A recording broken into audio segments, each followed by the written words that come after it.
Pada akhir bulan April 2024, Kejaksaan Agung menetapkan 5 tersangka baru dalam kasus dugaan rasuah timah yang dikabarkan menyebabkan kerugian ekologis hingga 217 triliun rupiah.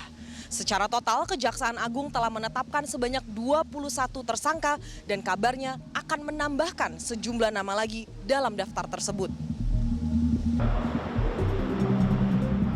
Kasus dugaan korupsi di wilayah UUP PT Timah 2015 hingga 2023 memiliki modus pengumpulan ilegal biji timah oleh sejumlah perusahaan.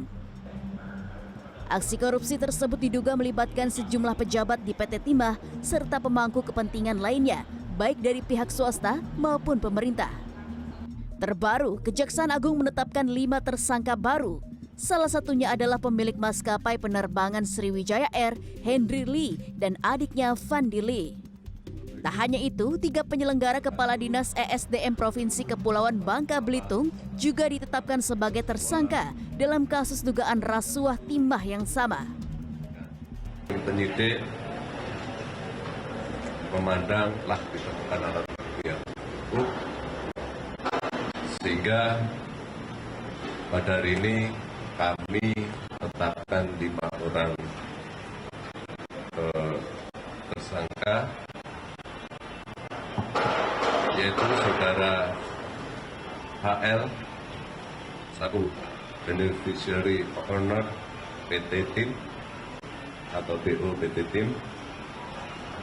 Selanjutnya saudara FL selaku marketing PT Tim, saudara SW selaku Kepala Dinas ESDM Provinsi Kepulauan Bangka Belitung periode tahun 2015 sampai dengan Maret 2019. Saudara PN selaku PLT Kepala Dinas ESDM Provinsi Bangka Belitung periode Maret 2019. Dan saudara AS selaku PLT Kepala Dinas ESDM Kepulauan Bangka Belitung yang selanjutnya ditetapkan sebagai Kepala Dinas ESDM. 3 tersangka baru telah ditahan oleh penyidik Jaksa Agung, sedangkan 2 lainnya belum karena alasan kesehatan. Tersangka PN karena alasan kesehatan, yang bersangkutan tidak kami lakukan penahanan. Sedangkan terhadap tersangka AL yang pada saat hari ini kita panggil sebagai saksi tidak hadir, selanjutnya oleh tim penyidik akan segera dipanggil sebagai tersangka. 21 tersangka yang ditunjuk oleh Kejagung termasuk Direktur Utama PT Timah, Mohtar Riza Pahlevi, hingga Harvey Muiz sebagai perpanjangan tangan dari PT Refine Bangka Tin. Kejaksaan Agung mengatakan penemuan dan penyelidikan kasus dugaan rasuah timah ini masih berkembang, sehingga daftar nama tersangka kemungkinan besar akan terus bertambah.